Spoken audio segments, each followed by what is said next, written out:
Okay, cool. So for everyone's context, the last night and tonight, Zoom is telling everyone that I'm kicking them out, which is not the case. So I'm trying to sort all of that out. I don't know why. Zoom is not behaving. So, but nonetheless, we're gonna do exactly what we did last night. So I'm gonna take care of a couple messages real quick. Try this link. Wow, paste. Then we'll get going. Let me reach out to my team really quickly though. Will you watch messages and respond to anyone who can't get in with this link? Okay, cool. So what's up, guys? Hope you are doing well. Again, I apologize. I apologize about the technical issues. Again, like this stuff is never intentional, but it's what happens sometimes. So I am going to stream this into the Facebook group because I don't want anyone missing out. I normally, like I said, I don't do that, but I want to make sure everyone that is having these technical issues is able to watch. So let me stream it into the group. Fat Loss Simplified. Boom. Okay. Let's get this thing rolling. I'm going to give it a minute just to make sure because no, right now there's only like 36, 37 people in here, but like hundreds registered for this. So I'm going to give it just a second. Otherwise, guys, how are we feeling? What kind of takeaways you got from last night? Like how are you feeling right now? So let me registered for this. So I'm going to give it just a second off. There we go. Beautiful, beautiful, beautiful, beautiful. So I would love to know how you guys are feeling. I want to know what like your takeaways after sitting with kind of last night and everything, and how are you feeling with this stuff? We are going to get started here in just a moment, but I want to make sure that everyone we're climbing again. So I just want to make sure everyone has an opportunity to get in and everything. So let's see. Excited to hear what you have for us tonight. Who is this? I'm Jared. So let's see. Feeling good about what's about to come. I love it. Got some truth bombs last night. I'm here for it. Feeling good. Just had a date night and quit eating when I was full and enjoyed my dinner. Let's go. Let's go. Super excited. Hell yeah, guys. Hell yeah. Well, we're gonna get going here in just a minute. Let me make sure I have the right slideshow pulled up for y'all. Not that one. We're gonna get going. We are about to get started. So we're gonna give it one more minute, and then we're gonna I'll get started at 7:05. 7:05, just because to make sure everyone can get on from the technical issues. So if you're watching in the Facebook group, long story short is I went ahead and streamed it in there because Zoom is acting up and is telling everyone I kicked them out when I did not kick anyone out. Like I got some pretty angry text messages, and they're like, "Why are you kicking me out?" But I promise, guys, I did not kick anyone out. Zoom is I truthfully don't understand what happened with Zoom during this. So we're going to get into it though. So like I said, we have one more minute, then we will get into everything. So beautiful, beautiful, beautiful. Cool. Awesome, guys. Well, I'm going to go ahead and we're recording. I'm going to go ahead and share my screen because I got another slideshow tonight tonight's focus is totally different. Okay. Tonight's focus is completely different than last night. It's all tied together. But let me share my screen with you and get my slideshow pulled up. Let's see. Oh, hang on. Let me make sure I have the right one. I swear, guys, technology has not been my friend the past 2 days. So can you guys see my slide? Okay. All right, cool. Can you guys see my slideshow? Can you guys see this? It's results regardless, night 2. And look at that, I left a T off. Wow, cool. Good job for me. Anyway, all right, guys, it's been one of those days, but we are here nonetheless. We all have those days. It has been one of those days, so we are going to get into it. So welcome to night 2 of Results Regardless. Tonight, we're talking about fixing your relationship with food so you never feel obsessed or uncontrolled around your favorite treats and make fat loss so much fucking easier. How many of you guys struggle with that? Just right before we get started, how many of you guys struggle with the thought or the idea that Like the food relationship is horrible. The food relationship stuff is not good, and you're struggling and you binge eat, and like you, or if you're not binge eating, you're like obsessed around food and you're compulsive and you're anxious. How many of you guys have issues with this? How many of you struggle with that? Yeah, it's it's a big deal. So this is why we have to fix it. This is such a big deal. This is one of the first things that we fix with people whenever they work with us, because this is such a big deal. If your relationship with food is not good, you have no right to start losing weight yet. Okay, so let's get into it. Cool. So, well, officially welcome back though. I want to know everyone's takeaway. For those that who were here on night one last night, what was your biggest takeaway? What was the big takeaway? Any big aha moments, profound moments, like holy shit moments? Angie says that I actually am in control. Hell yeah. That's what I like to hear. That I don't have to eat everything on my plate. Let's go. Let's go. Holidays, not holiday seasons. Let's go. Barbara says perfection is the laziest of all standards. You got it.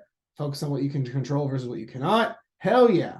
This is what I'm talking about, guys. Good job. I love this. I love this. So let's get you some takeaways for tonight. So tonight, I'm going to show you several things, okay? Tonight, I'm going to teach you how to fix your relationship with food, number one. Stop binge eating, number two. Stop being obsessed around food, number three. Stop being uncontrolled around food, number four. And ultimately how to make fat loss so much fucking easier, number five.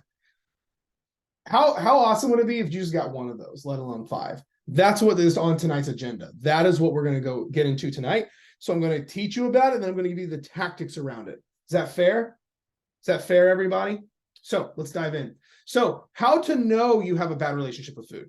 Again, we have to define this stuff before we can fix it. How do you how to know if you have a bad relationship with food? Right? So number one, there's a few check bullets I have here. Number one, you start and can't stop. Okay. Like if you're like, oh, when you feel like you have no control and you're like, once I start on the bag of chips, I cannot stop. Literally, it's either 0 Oreos or the whole pack of Oreos. That's the first sign. Number two, good food, bad food mentality. If you like look at a buffet of food and you're like in your head, good foods, bad foods, fat storing foods, healthy foods, unhealthy foods, like ethical, even ethical levels, like morally ethical foods like broccoli and chicken, and then like, ooh, dirty, bad, guilt foods. Anyone struggle with this? Again, these are signs your relationship with food may not be very good. Okay. Number three, you have lots of guilt or anxiety around food. Guys, as a general reminder, you guys know the drill and you guys know the rules. I like a lot of engagement. I like a lot of energy and a lot of feedback. This is interactive. Okay. So I want your guys' feedback. So number three is you feel lots of guilt and anxiety around food. Lots of guilt and anxiety. Okay. Number four, you feel obsessed around dieting.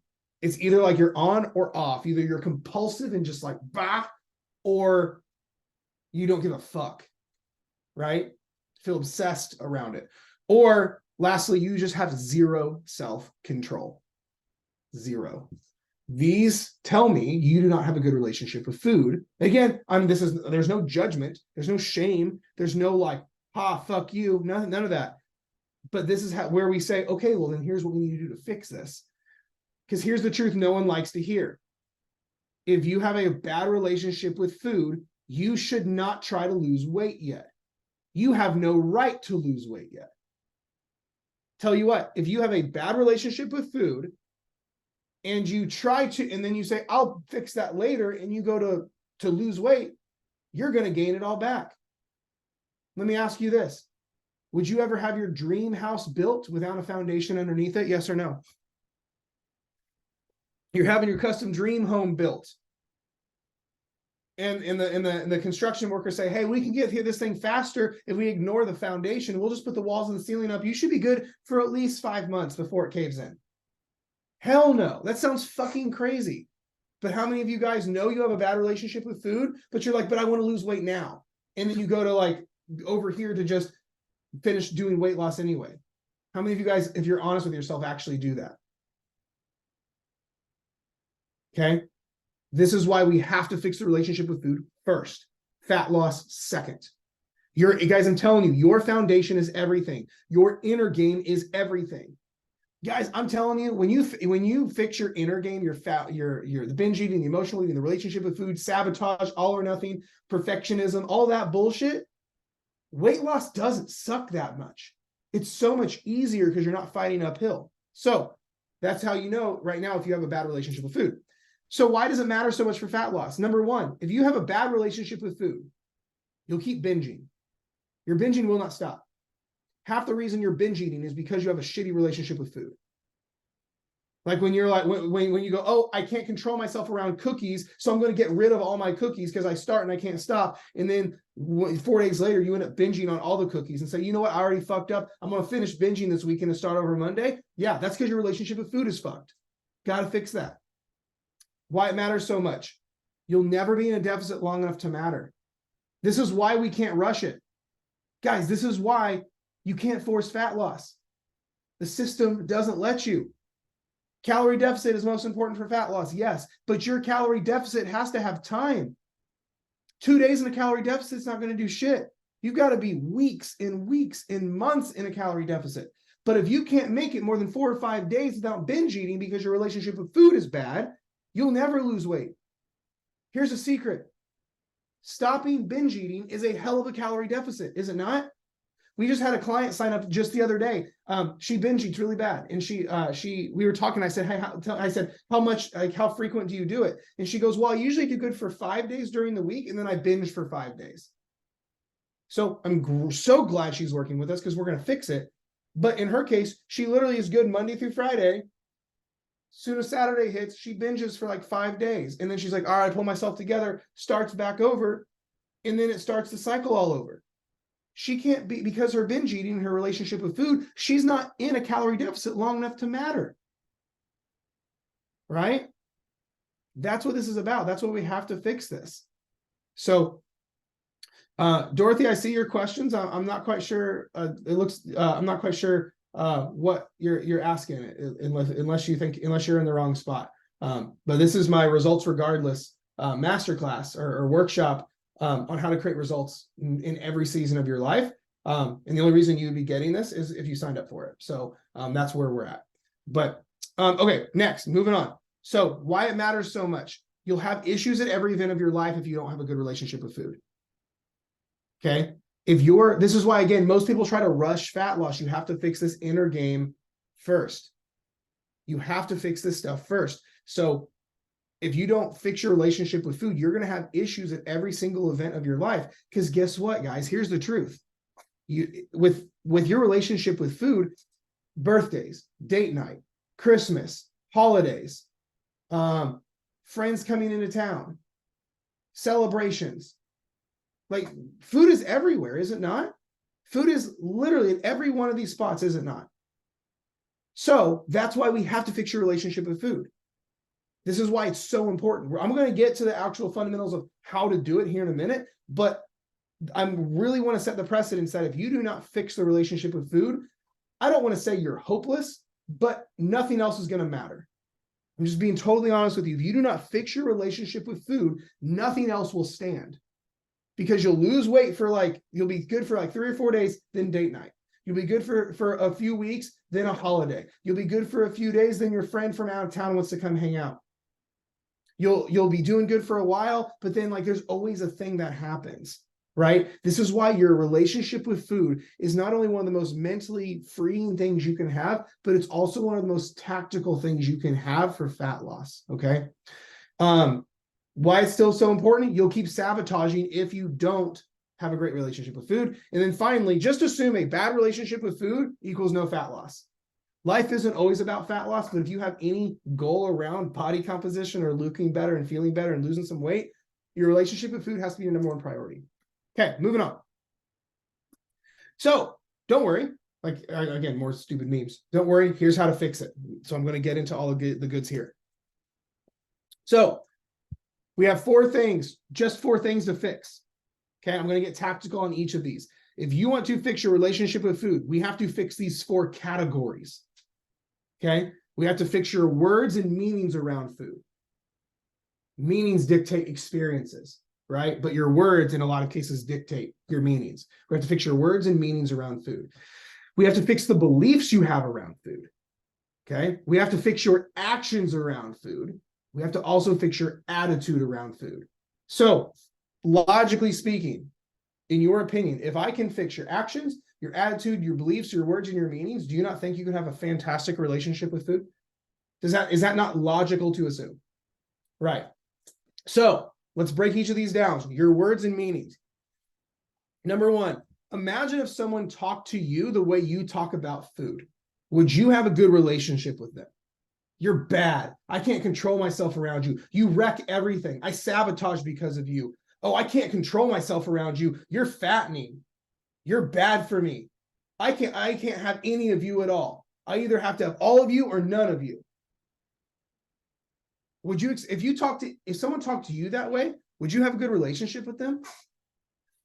If someone literally's words were, okay, case in point, if I kept my relationship with my wife the exact same, but I just called her a bitch at every single time instead of her name. So I'm saying, hey baby, hey Shelby, hey sweetheart. If I just called her a bitch, hey bitch, welcome home, bitch, missed you, bitch. Hey, will you go make me a sandwich, bitch, because I'm busy? Do you think that would fuck up our relationship because of the word? Honest opinion. Yeah. Fuck yeah, it would. Just the word.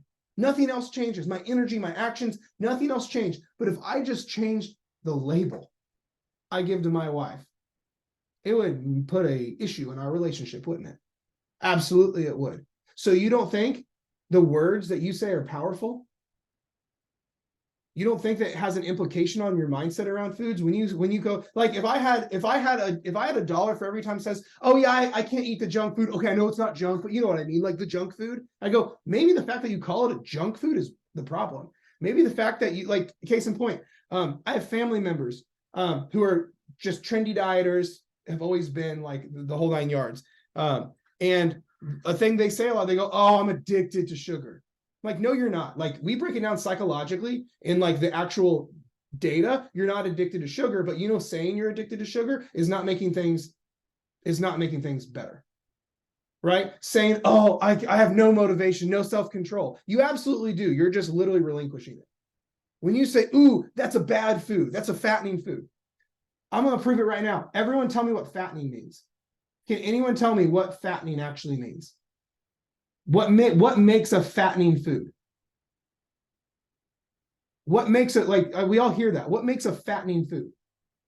How many of you guys have said that's fattening and doesn't know what fattening actually means? How many of you guys have said, ooh, that food's bad, but then I go, what about it makes it bad? And how does it make it bad? Dorothy said dense food. Avocado is a dense food.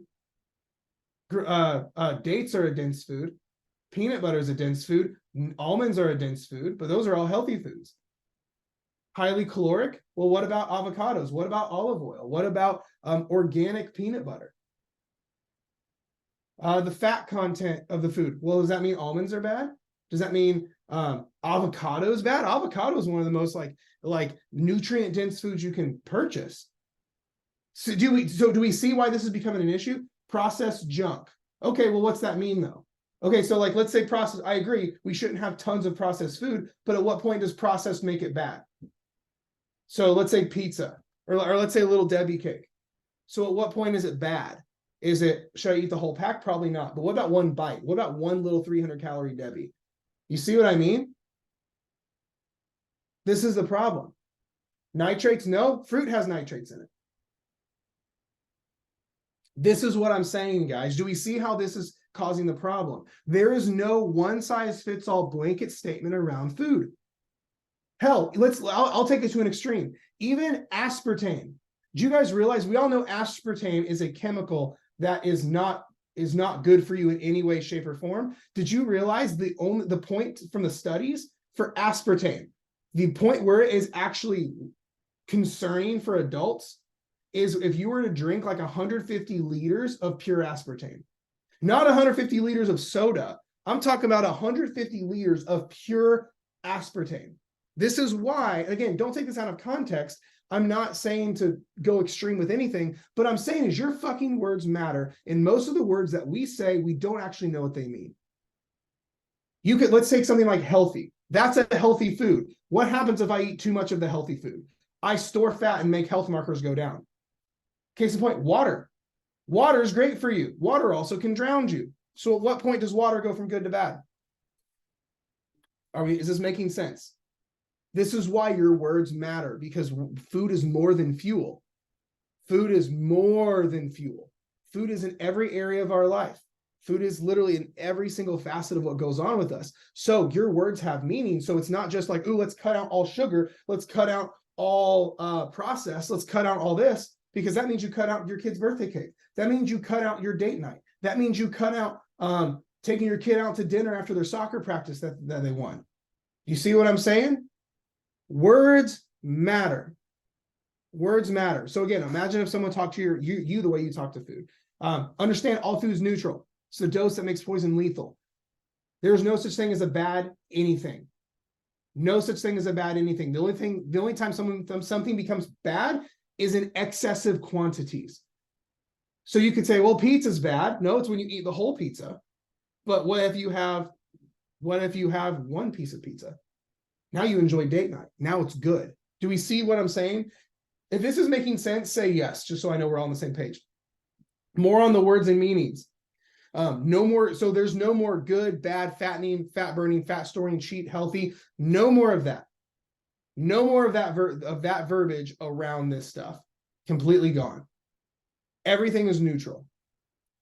Again, I will prove my point. You can take something like Little Debbie cakes, eat it in a calorie deficit, and your cravings will drop, and your binge eating will drop, and you will lose more body fat. Or you could have a completely organic, vegan-friendly, perfect diet and eat 5,000 calories a day of it, and you will store fat and die early. Case in point, guys, to give you context, like I've worked with overweight vegans who were extremely unhealthy because they ate too much of vegan-friendly food. This is why it's the dose that makes poison lethal. The dose that makes poison lethal. Moving on. So your beliefs, okay? Your beliefs. This is a big one. This is truly your biggest issue. The reason you feel like your words are fucked up, the reason you feel like certain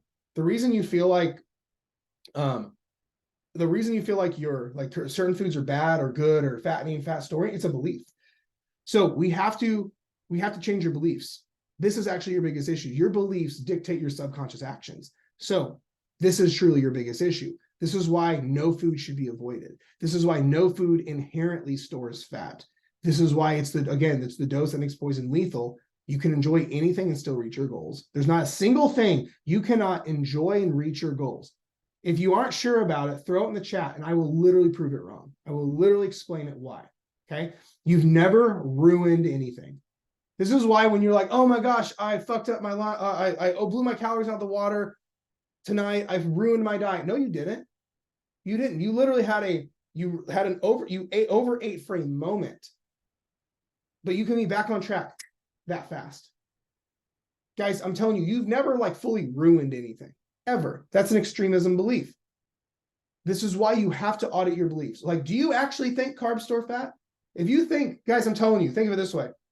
If someone taught your kid 2 + 2 = 17, of course they're going to fail in life. They're going to struggle with everything because from a foundational standpoint, they're totally off. So it's no wonder you're struggling in your relationship with food and weight loss if you actually believe sugar is bad, or if you actually believe carbs store fat, or if you actually believe that you can't digest both carbs and fats at the same time, or you believe that you have to do any of the diet culture nonsense that is so prevalent. It's your beliefs that are the problem. So if we dismantle the old beliefs, then you're good on this side. This is where I'm coming from. We have to audit these beliefs and look at actually not just your emotions, but the data, right? We have to actually look at the data, the science, the psychology, and everything of the pieces. It's my favorite thing to do. I'll have someone that'll say, Jared, you don't understand. I swear I look at bread and I store fat. But really, think about that. That's a great one. We hear that one a lot. People say, oh, I look at carbs and I store fat. Well, that one is completely impossible, but that's an attitude and a belief. You think that belief is making your self-control harder? Of course it is. This is why you have to address your belief systems. Okay, moving on. This one's another one that's the most important, your actions. You have to understand that when it comes to not just results, but beliefs as well, you're listening to things with the sound off. Here's what I mean by that. You can say all you want. You can eat anything in moderation, balance is everything, blah, blah, blah, blah, blah. But if you're restricting and avoiding, it's going to unconsciously make your relationship with food bad. Your actions are what speaks the truth. Your actions are what solidifies everything. Case in point, if I told my wife every day I loved her, but then I proceeded to abuse her, which speaks louder? I tell my wife, I love you, you're the best, you're beautiful, I love you, but I treat her like shit and I don't spend time with her and I abuse her. Which speaks louder? Of course, the actions. So I don't care what you say. Your body keeps score. Realize that. There's a thing we call in coaching, we call it subconscious restricting. Like we talk about restricting causes binges, right? But there's a thing where a lot of people don't realize they're restricting. Like I've literally had so many conversations with people where they're saying, well, Jared, I don't understand why I'm still binge eating because I do everything you say, I don't restrict. And I go, when was the last time you had the cookie? And they go, oh, like 3 months. I go, you're subconsciously restricting, which is what's causing your conscious binge. This is why we have to look with the sound off. What are your actions saying? So audits you can make right now. Stop avoiding your favorite foods. When you say, oh, once I start, I can't stop, so you avoid them, you're just prolonging the issue. You're literally making your relationship with food worse. Avoidance never made anything better. Can we get an amen? Avoidance never made anything better. So, sorry, I had a thing pop up. So stop avoiding your favorite foods. Literally, like inside, like give you guys a perspective. When we coach people on their relationship with food, one of the first things we do is we add in the food that they have issues with. If they feel like they can't control themselves around sweets, we literally put sweets into their program every day and because that's the Achilles heel. Whatever your thing is, you're like, I feel like once I start, I can't stop. That is your Achilles heel. We have to fix that ASAP. We need to target that weakness and fix it before it makes everything come crumbling down. So stop avoiding your favorite foods. Your actions speak louder than your words. I don't care what, there's a saying that I love is, I can't hear what you're saying because your actions are yelling so loudly. Okay. Actions solidify your beliefs all the time. Realize that. Your actions solidify what you actually believe. Neuroscience teaches us that the body is arguably our unconscious mind. So when your actions are in check, it's why your body will catch up and then you start to believe things. So we have to understand that your actions consistently is what solidify beliefs. Okay. Number 4, the body teaches the mind what to think. You may be afraid of carbs. You may be afraid of sugar. You may be afraid of whatever the thing is, but this is why exposure therapy works. You're exposing your nervous system to the new stimulus, then over time it adapts and works, and it's okay because you're developing new neural pathways. So your body teaches your mind what to think. This is why you have to get actions in place. Guys, also, this is why you'll never feel ready. Anyone like want to make these changes in their life, but they never feel ready? Anyone struggle with that? Right. You realize this is why you'll never feel ready. Because your body isn't bought in yet. Your actions aren't bought in yet. What if I said the key to feeling ready is put your actions in place when you aren't ready consistently, then over time you feel ready. Your body is all about self-preservation, not happiness. Literally, you're the way your mind works is your brain only cares about self-preservation. So with that being said, is if with this stuff, you'll never feel ready because your brain's like, oh, that's new, we could die.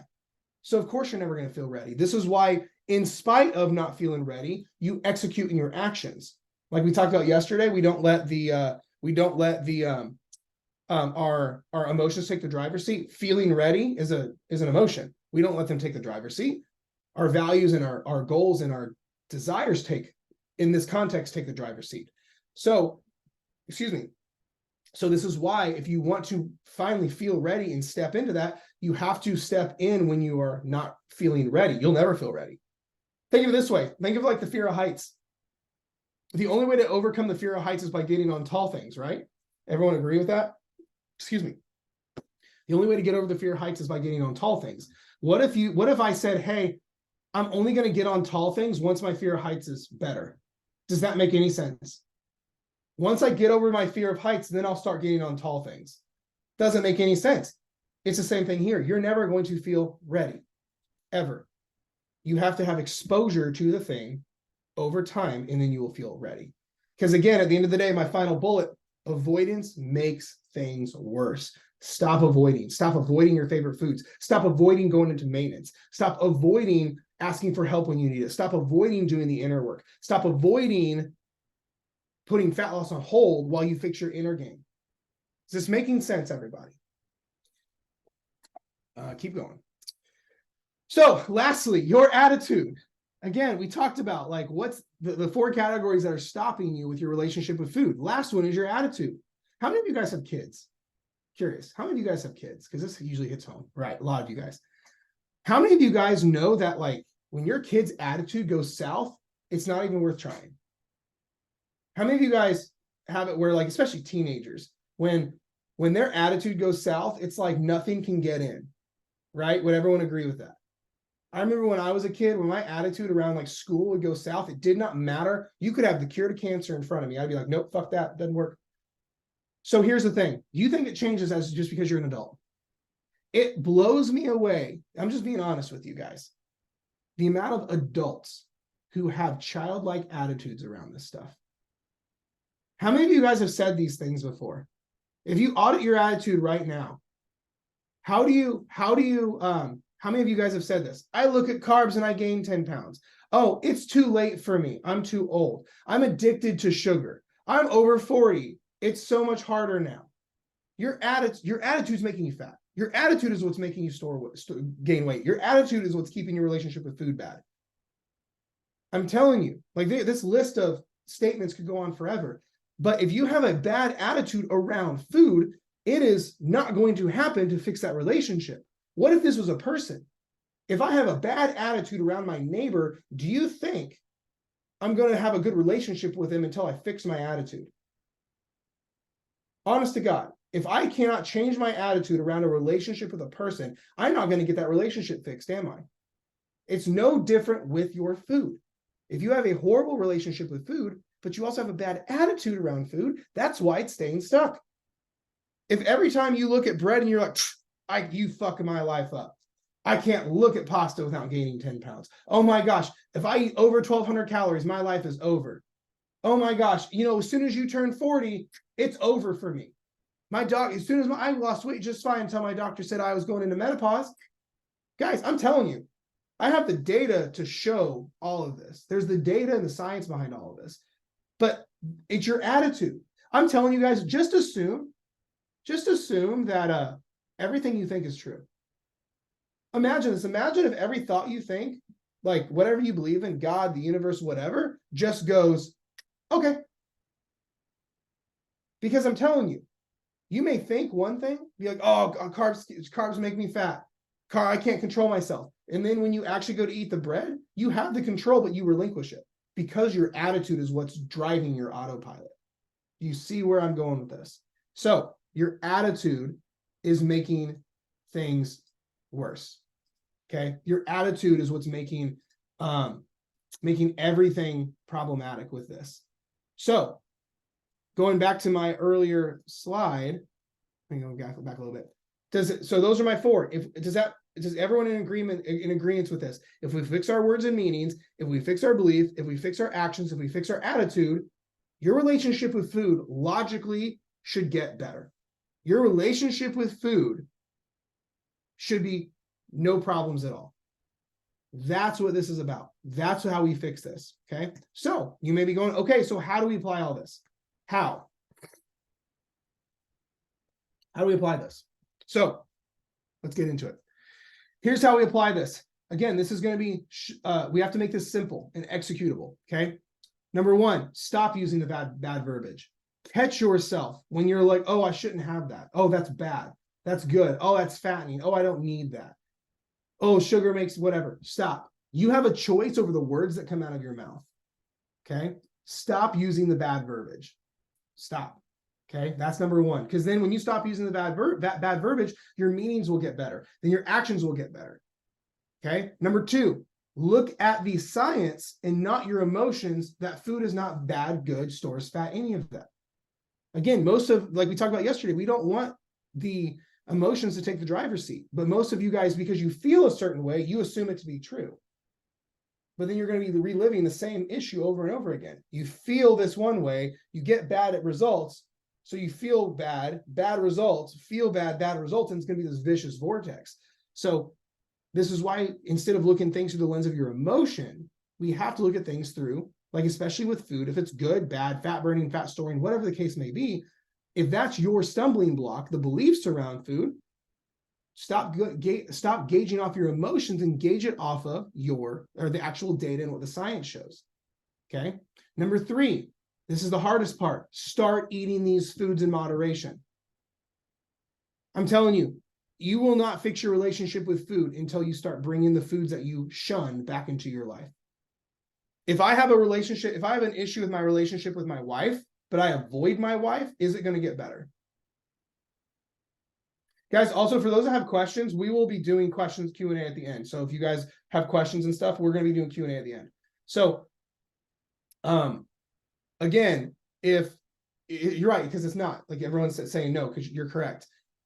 Avoidance never made these things better. I cannot fix a problem I'm not willing to confront and encounter. So if you're not willing to bring these foods into your life under certain stances and under certain guidelines, your relationship with food is going to be problematic. Case in point, because here's why. Here's the actual reason from like a neuroscience side of things.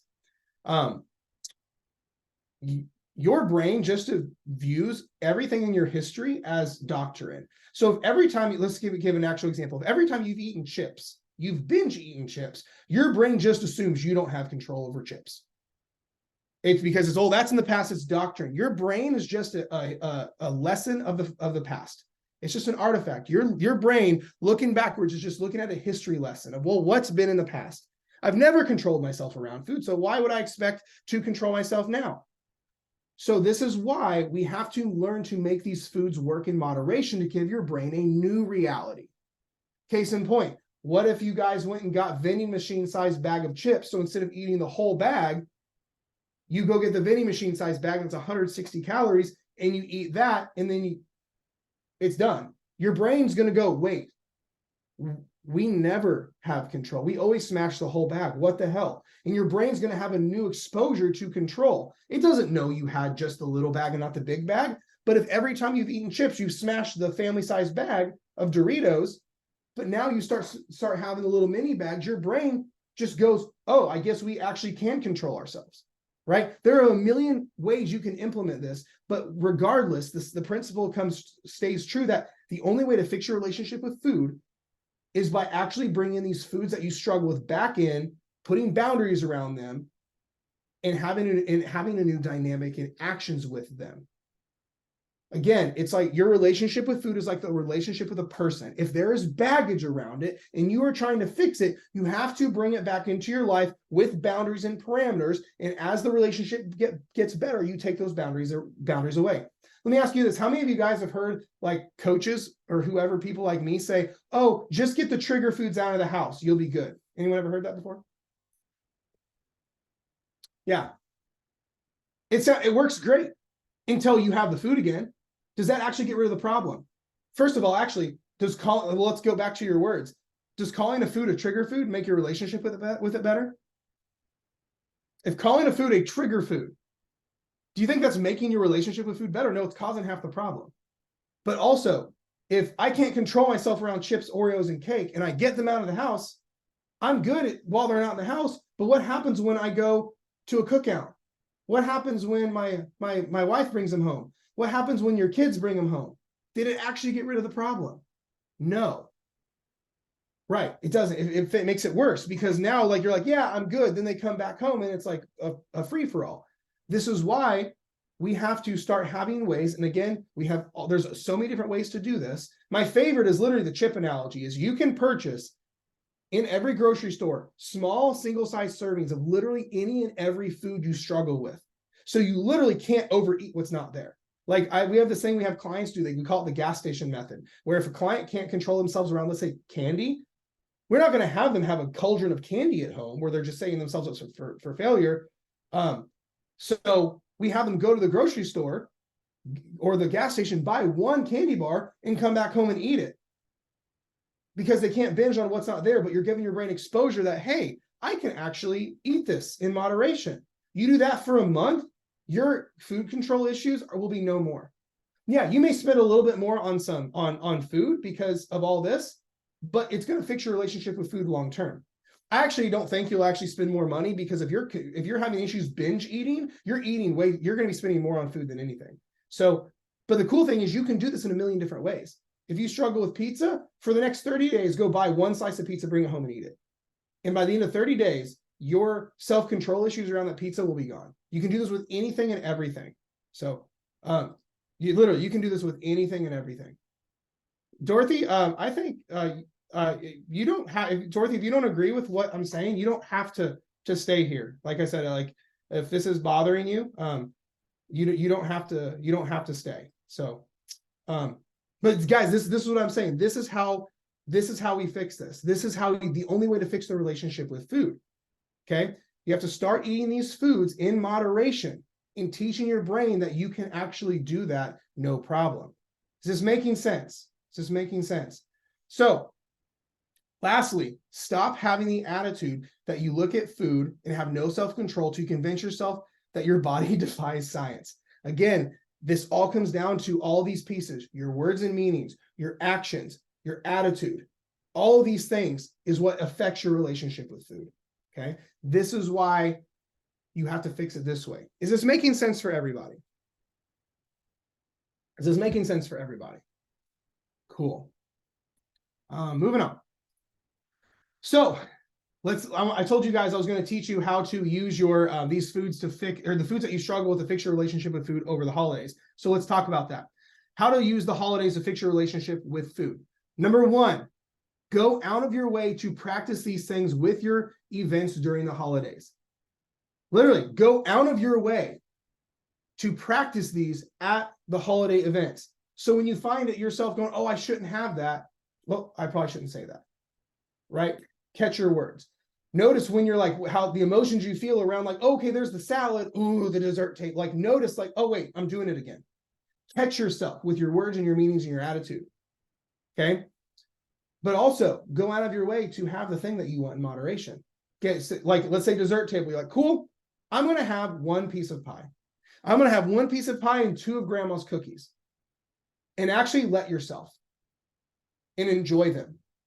And that's it. Like literally go out of your way to practice these things at the actual events you're going to be at. Okay. Number 2, eat your favorite foods in moderation and remind yourself all these things we talked about. Literally, all I want you to do is take everything I just talked about. And when you're at grandma's house, Friendsgiving, Christmas, all the things, practice these and put them into your day-to-day, put them into your experiences, because again, your actions speak louder than words. It's the only way to solidify these things in your brain. So eat your favorite foods in moderation. Don't go to grandma's house and go, oh, I already fucked up, and then eat 5 slices of cake or eat 5 slices of pie. Go in with being an adult and going, okay, I'm going to have moderation. I'm going to have a sample of little samples of literally everything I want. Cool. I'm going to stop as soon as I get full. Oh, I'm full. I'm not going to force feed myself because I already messed up, right? This is what I want you to do. Okay. Number 3, use the doorway method I talked about yesterday. If you were not here yesterday, go watch I'm sending the replay for last night and tonight out this evening. If you don't know what the doorway method is, it's one of the most game-changing methods you can use for holiday events. And I talked about it on yesterday's training. So use the doorway method I talked about yesterday. Okay. Lastly, remember this: the ball is completely in your court. Do not relinquish your personal power. The amount of people who say, oh, I just can't, and they literally give up, it's ridiculous. You're stronger than you think. You don't need to, I'm not saying we should be flexing willpower and discipline like 10 out of 10 with this stuff, but when it comes to all of this stuff, you have so much more personal power than you realize. This is why, guys, discipline quite literally equals freedom. The hardest thing ever is learning discipline and learning this moderation stuff. But once you get it, you have all the freedom in the world, and it's not that big of a deal. I'm telling you, it is a game changer. complete game changer. Does this make sense for everyone? So far, are we good? Does this make sense across the board? Do we feel like this is tactical where you can take it away and run with it in this holiday season be different? Are we all on the same page? I don't want anyone feeling like all I'm doing is spewing words but not saying anything. Okay? Again, if there's anything that's unclear, we will have Q&A at the end and we can clear that up. Okay.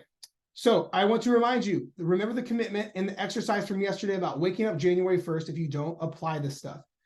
A lot of you guys had a little bit of a reality check on that visualization exercise we did yesterday about if we don't take care of if we don't change things during this year, what's going to happen on January 1st and the commitment you made to yourself. I want you to remember that because I'm telling you, as you fix your relationship with food, it's scary because if your relationship with food has been not so great, it's scary fixing it.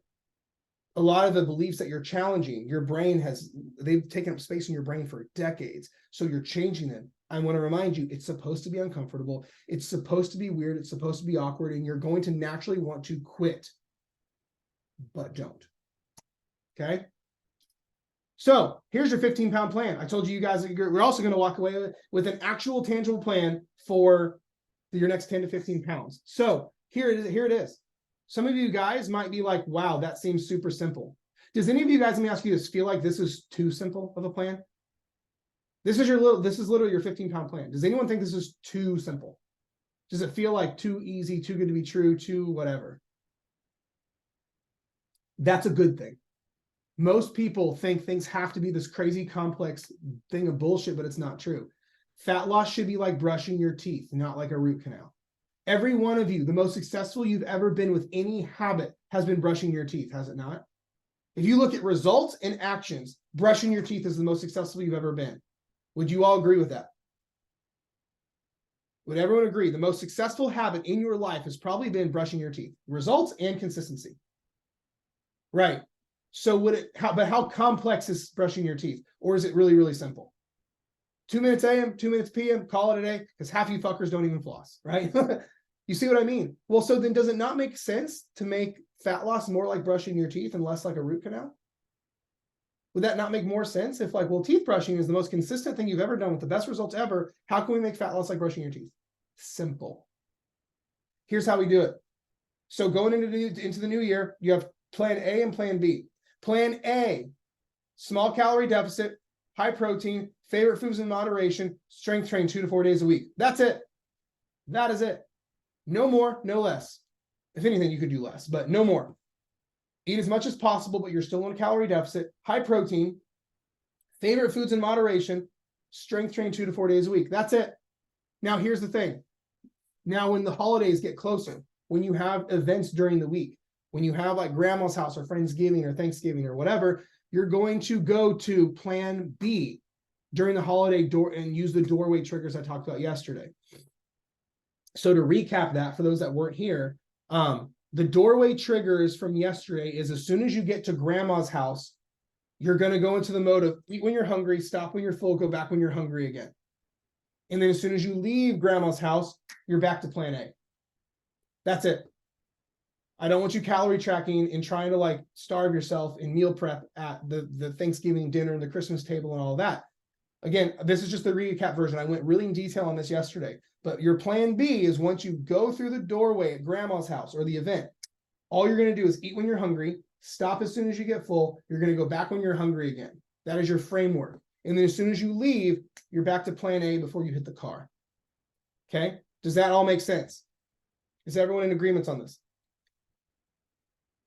Lastly, more than anything, do not wait to start over in January. I will confidently say, and some of you guys may think I'm being kind of a negative piece of shit with this, is if you're going to hold off and wait till January, I can confidently say you probably will not get to where you want to be next year because other events are going to come up just like the ones we're going into right now. If you're going to push off Christmas and Thanksgiving in the next 60 days, what's going to happen when birthday season, vacation season, graduation, open house season, or dare I say it, next holiday season? How many of you guys would hate to basically get to your goals all during the year and then have Christmas taken away from you?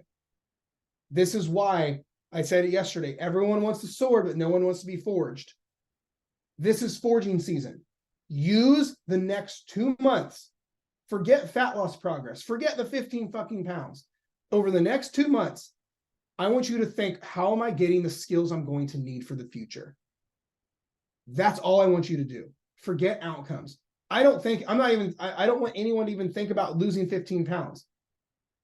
I want you to only think, I'm going to not make any progress on the scale the next 60 days, but I'm going to create and get the skill set I need to be all season proof so I can have results regardless. Make sense? Everyone on the same page with that? Beautiful. Okay, so honest thoughts. Here's the thing. So have I done my job showing you how to create results regardless, no matter what's going on around you? Be honest. Because here's the thing. I have done workshops and master classes in the past before, but then some people say all I did was just screamed at you guys and didn't actually say anything tactical or helpful. So speak now or forever hold your peace. Because I don't want anyone to feel like all I did was just scream and talk and didn't really get tactical. I wanted to make this tactical, sustainable, and practical, where you can actually go, I can change my life. I can do this. If you feel like I did not do that, I want you to speak up and tell me right now. So, but right now everyone seems pretty happy. Cool. Okay. So next, here's the thing. The problem with these kind of workshops, it brings up a lot of other issues going on. So let me ask you this: for those of you that are listening, have you had other things pop up? You're like, oh, but I binge eat. That's like, but I always sabotage, or hey, I always know what to do, but I not do it. So how do I fix that? Or I'm still can't be consistent. Does any of these issues come up for anyone? Where it's like you get a little bit of clarity here, but then it's like all these other issues pop up. Like I sabotage, my identity sucks, I'm a perfectionist. Okay. That's my one issue with doing these kind of master classes. It's like, cool, we made progress here, but it shows all these fucking problems over here. Okay. These kind of ones: binge eating, emotional eating, how to eat in moderation, like without spiraling. If you're like, no, it's so bad, I literally don't even know how I would eat one little bag of chips. Or knowing what to do, but not doing it. Can't be consistent. Perfectionism, always sabotage as soon as you start to do good. What if I start to gain weight? This is the issue. And the problem is, though, there's no way I can give you all the answers right here, right now, right? And that's the thing, is because with things like this, you wouldn't even be able to retain it. Now, here's the thing. This is the part where I'm supposed to invite you to work with us in coaching, but I'm not going to do that, okay? This is the part where I'm like, oh, hey, but like, here's where you could work with us, but I'm not going to do that today. Okay. To be honest with you, I personally hate being salesy or pushy, but the thing is, at the same time, you all also deserve to have an opportunity to end everything making you struggle. Because I don't want you have that big list, and I don't want you guys to have to fall victim to it either. So I'm only going to do this if you guys actually want me to. Because you are here live, I have a special opportunity because you're here right now. Is it cool if I take a couple minutes to show it to you? By the way, this is not one-on-one coaching. Okay, this is not a pitch to join like one-on-one coaching, because I'll be honest with you, one-on-one coaching is our like cornerstone thing. We have a lot of clients that are in coaching on the call right now, and I love it. I see you guys. But coaching does have a more extensive interview process. So I don't want to just be like, just sign up for coaching, just sign up for coaching. Because I'll be honest, there's nowhere you can actually go to sign up for coaching without having an interview or a client application with us. Okay. So, all right, you guys said yes. So, oh, hang on. Is this the right slide? Yeah. Okay. So when getting into the issues I mentioned, it does get really, really daunting, right? Binge eating, emotional eating, sabotage, food freedom, knowing what to do, but not doing it, inner child issues, like the fact that half you guys went to Weight Watchers with mom when you were like 8, like we have to address that shit. There's all these deeper level things I talked about in the very beginning. If you do not address your inner foundation, all of it, weight loss will be impossible for you. Okay? Because here's the hard part. Every one of these issues is handled differently. Binge eating is handled different than emotional binge eating, handled different than identity-based binge eating, handled different than hunger-related binge eating, handled different than like all these things is literally like its own pillar. And each of these has to be handled separately. Does that make sense? Okay. So that stuff is the foundation. Again, no foundation, no house stands without a foundation. So I don't know why my keyboard's not working. So I wanted to have, some of you guys know where I'm going with this. I wanted to have one singular place where you can go to for every one of these issues at your own pace that's not coaching. Here's the thing. Coaching is my favorite thing in the world. So why I built a coaching company. Coaching is the biggest, best, most changing thing ever. But it's not as accessible to everyone. Coaching is always more expensive. It's not as scalable. If every one of you want to sign up for coaching right now, I couldn't do it. Literally, we couldn't do it. And we're not necessarily the right fit for everyone. So I wanted to have a thing that I could do that helps everybody. Okay. I see you, Sarah. I see you. So that's my academy. I built my academy out of a place in my heart that I felt like that this would solve so many issues. And I completely tested it when I originally launched it, and it has been a game changer. Okay. So I created my academy. It's a video course. I created my entire academy to be your #1 resource to go to for every deep issue that could possibly come up. If you can think of it, I have it in there. Like, honest to God, literally every issue you could think that's a deep issue, I have in the academy. I have a module on it with homework and exact steps to fix it. So worth it. I still use it. Thank you, Sarah. I'm telling you, it is the coolest fucking thing ever. And that's why I built it. So I have a special thing going on. Now, here's the thing. I'm not going to make this giant slideshow presentation showing you all this different stuff. If you want to know every module, scan that. And I literally have it listed, all the modules in the academy. There's 30 of them. But here's the thing. Here's the cliff notes. My academy is completely self-study, 100% self-study. Go through at your own pace. You go through it as many times as you want. You have lifetime access to it. It's yours for life. It will show you how to fix every single inner game issue you possibly have. It's how you can personally diet from the inside out for you. Okay. Fun fact, clients have to go through it. Like, that's how big of a deal it is. Even when clients join the program, like one-on-one coaching, they have to go through it. We use it in coaching because it's that serious. I also have a 30-day money-back guarantee with it, so there's no stress around any of this stuff. But I have a special opportunity for the call today that is insane. So my academy is normally $2,500. Okay. Normally it's expensive. Normally it's $2,500 because new modules have been added. So a lot of times when I offer a deal on it, I usually make it like a lot of times if I'm going to do a deal, I do it like at $1,000, but I'm feeling a little extra generous today. For you guys on here, I'll literally give it to you for $500, $497. Quite literally, you can have everything for life at just $497. Like, it's literally $2,000 off like that because I want to help you, but I'm going to make it even better. I want to make this even like holy shit better. So because you guys are here, you'll also, if you join my academy, if you decide to invest and get it to end all your struggles, you'll get lifetime access to my group coaching, my members only group, who get private Zooms with me twice a week. So if you like this kind of dynamic, but like there's a fuck ton of people on here. If you like this dynamic, literally you get access to me on a private Zoom call twice a week inside the group. That's normally $2,000 a year. You get it for free. So you'll literally get access to that for free. I'm also throwing in 2 one-on-one coaching sessions with me. Fun fact, no one gets these. Literally, guys, everyone wants to do like one-on-one calls with me. Nobody gets these. Literally, no one gets these. I normally charge like people who are like, no, I want to have a coaching session with you. I literally have to charge like $500 an hour for it. You're going to get 2 of them. And those are one-on-one. Okay. Fun fact, for those of you that are currently already in the academy or already clients, because you're on here live, I'll just reach out to Sadie. You guys can go ahead and get the 2 calls with me as well, just for being here. Okay. Also, I want to make it even better for you. I'm giving payment plans if you need it, because I understand some people are in a tight spot. Some people are having a hard time, and $500 may be a lot of money, which is fine. And I respect it. So if you use the light blue QR code, I'm going to let you do a split payment where we put half of it. You can pay half down now, and then we'll do the next half next month, or we'll work out the rest. I'm not really worried about it, to be honest with you. I'll be honest, even if you are really tight on money, you do the dark blue one at $500, and there's an affirm button. You can actually affirm payment plans are shit.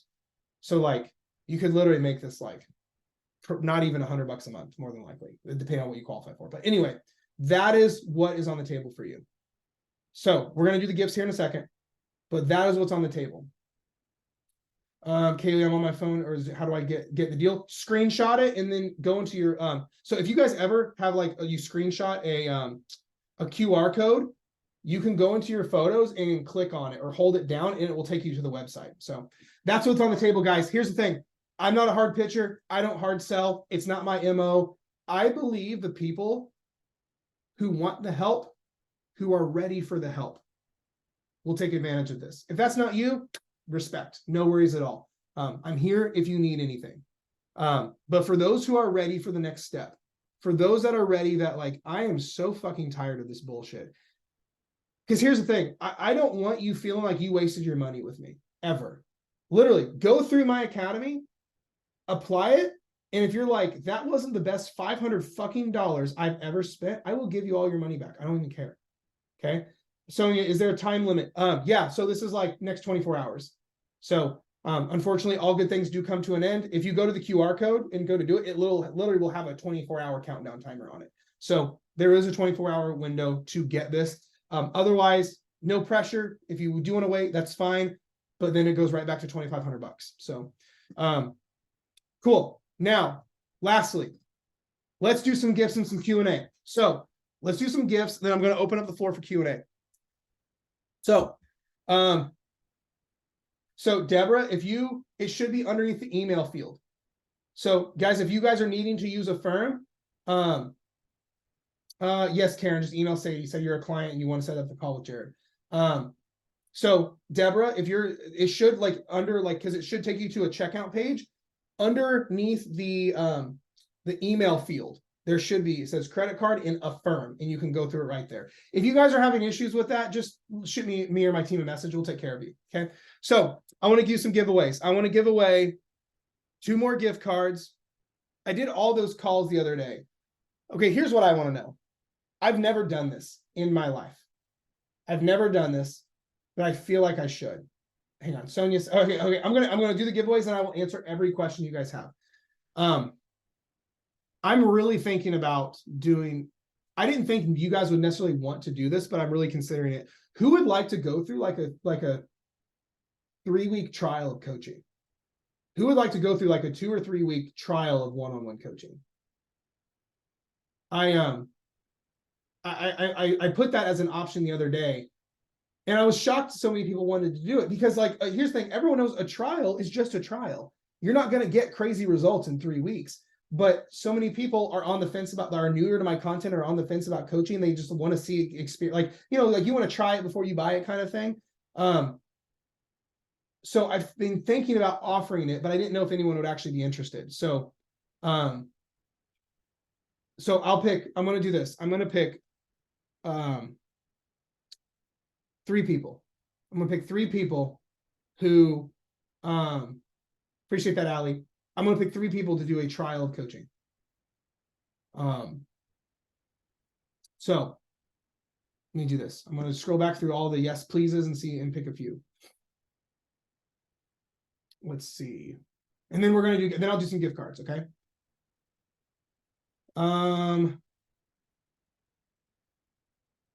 Let's go. Anthony Standifer. Anthony Standifer, you're getting a free trial of coaching.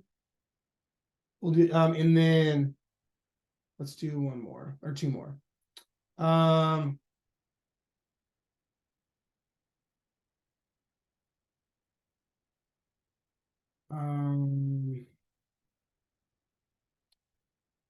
Chloe Williams, you got one.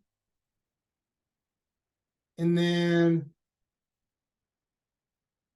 all right, Amanda Bone. Amanda Bone, you got another. Actually, you know what? I'll give 1 more. Amanda Bone, and then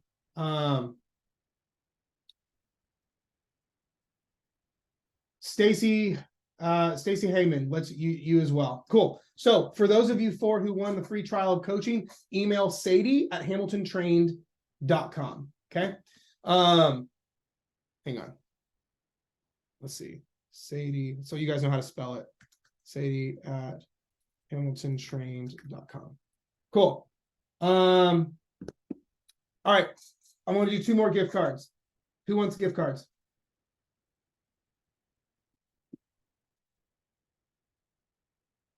Hang on. Some of you guys are saying you're not seeing the affirm option. Oh, I'm dumb. I'm dumb. So if you guys need the affirm option for the 500, I forgot that the dark blue QR code took it right to a right to like the page explaining what goes on in the academy. If you guys need the affirm option for the $500, shoot Sadie an email, sadie@hamiltontrained.com. And sorry, that was my bad. Yeah, if you need the affirm option for it, just shoot Sadie an email, sadie@hamiltontrained.com. So, all right, gift cards. Number 1 is going to, let's go Leanne Sanghares. Am I pronouncing that right? I have a buddy, his last name is Sangera. So Leanne, you get one. And then Karen Elliott, you got the other one. Congrats. Karen, you get the other gift card. So cool. All right, guys. Q&A time. Q&A time. What all can I help you with? What questions about, this is about anything. If you have questions about the academy, questions about fat loss, if you have questions about what we talked about, if you have questions about the inner game, if you have questions about coaching, literally anything and everything, if you could use the Q&A box in Zoom, because the thread always gets them lost. So if you can go to the Q&A box in Zoom, that would be a ton. So I want to answer. So let's see. Kelsey says, does the timing of exposure to the food you struggle with matter? As in, is it better to eat the food in response to a craving / urge to binge, or is it best to eat the food outside of the craving? So so here's the thing. That's a great question. I'm a fan of eat what you crave. When you have a craving, eat it. But here's the thing. Here's where most people fuck up. A craving does not go from 0 to a 10 out of a 10. A craving goes from a 0 to a 1, and a 1 to a 2. It's slow. What happens is most people have a small craving, let's say a 3 out of a 10, and they go, ooh, Oreos sound good. I don't need those. Suppress. Now that craving's a 6. Now they're like, oh, I'd do anything for Oreos. No, I'm doing good this week. I'll wait till this weekend. Then they get to like a 10 out of 10, then they binge. Handle the craving with the level of response. Kill a craving when it's small. Okay, kill a craving when it's small. So what I want you to do is when you have like a small craving, have it with a small response. Don't wait till the craving is a 10 out of a 10 where you're like drop kicking kids for fucking pizza. Handle your craving when it's small. Like when you're like, ooh, Oreos sound good. Have a fucking Oreo. It's 50 calories. Don't wait till you're going to slam the whole thing. Does that make sense? Kelsey, hopefully that makes sense. All right, let's see. If my food relationships aren't the greatest, do I need to stop being in a deficit to work on them? Can someone retrain the brain while dieting? So I'm not a fan of that. I am a fan of hold off on fat loss, because when you're trying to fix your relationship with food and trying to have the expectation of losing weight right now, it's going to put too much pressure, make things worse. You're going to make bad decisions. So I always say relationship with food first, fat loss second. So great question. Nicole, do you have podcasts about calorie deficit? One of my most popular, I have some older podcasts. Some of my most popular episodes is how to calculate your calorie deficit. Ashley can get you hooked up with that. Let's see, Jen, what website or resource do you recommend to determine what our daily calorie intake should be in Calorie Tracker? So I'm not a fan of most of those things. I'm not a fan of like when MyFitnessPal tells you what you should eat, or like a TDEE calculator. I'm not a fan because I think because it doesn't know anything about you, right? This game is dynamic. Everything about you should be based off where you're at currently. So Jen, what I would do is I did a podcast on this. I did a podcast on how to calculate your own calorie deficit. And I show you literally the method we should do for clients, because there's a specific method we use that's a little bit more accurate in my opinion. And so I walk you through that. Ashley can hook you up with that. For anyone who won anything, gift cards, the free trial, whatever, go shoot Sadie an email, sadie@hamiltontrained.com, and she'll hook you up.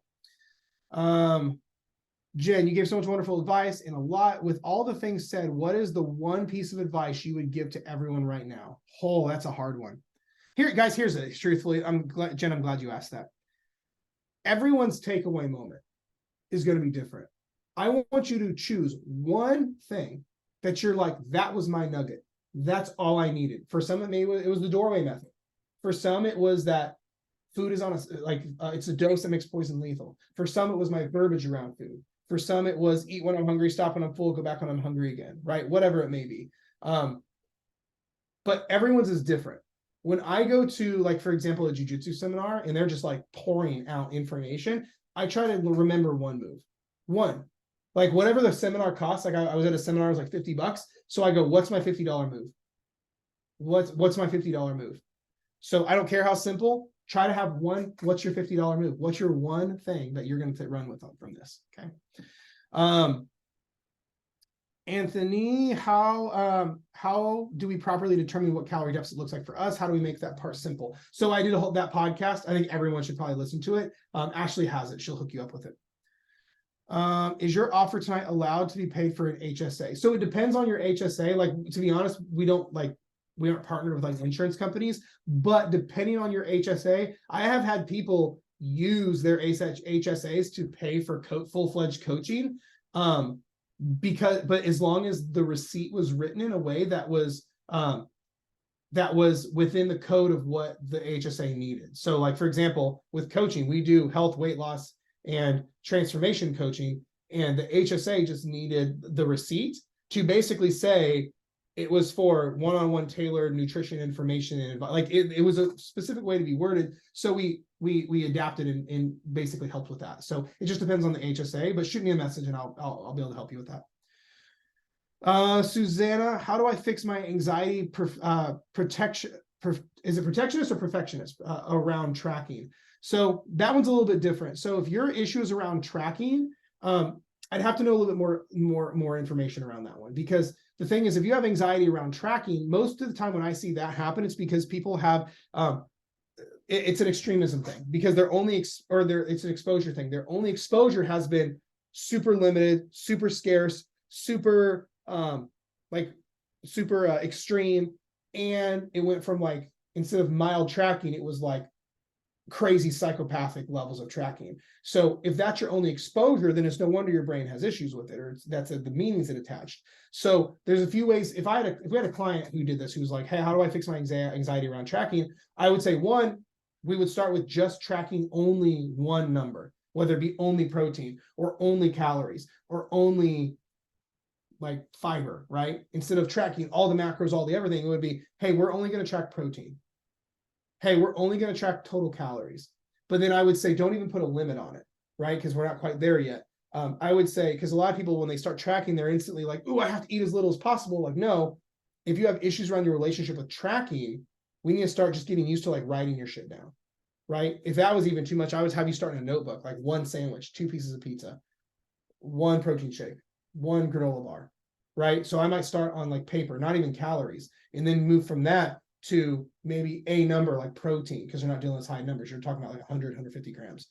Then from that, maybe to calories without even a goal, just tracking just to keep it accurate. Then move from that into like, all right, let's give this range. Because then I would go to a range instead of like 2,000 calories. I would go from 1,800 to 2,300 calories and land in the range, right? So this is why I would just progressively, it's like exposure therapy, but we're progressively changing the exposure slowly so your brain can catch up, if that makes sense. So Renee, how do I handle a 10-day cruise over the New Year's? The exact same way that I was teaching here. Well, one, Renee, you're in coaching, so I would just lean into your coach and do whatever they say. But otherwise, I would do the exact same thing. It's 10 days. 10 days is not going to make or break you at all. Do not like restrict leading up to it. Be ready to come back in normal business as normal as soon as you come back. But otherwise, eat when you're hungry, stop when you're full, go back when you're hungry again. Don't view it as like I'm out of jail for a week or for 10 days and you're like binge eating every day. No. Mindful portions. Like, don't be an asshole. Eat when you're hungry. When you get full, stop. Go do cruise things and go back when you're hungry again. And you're good. So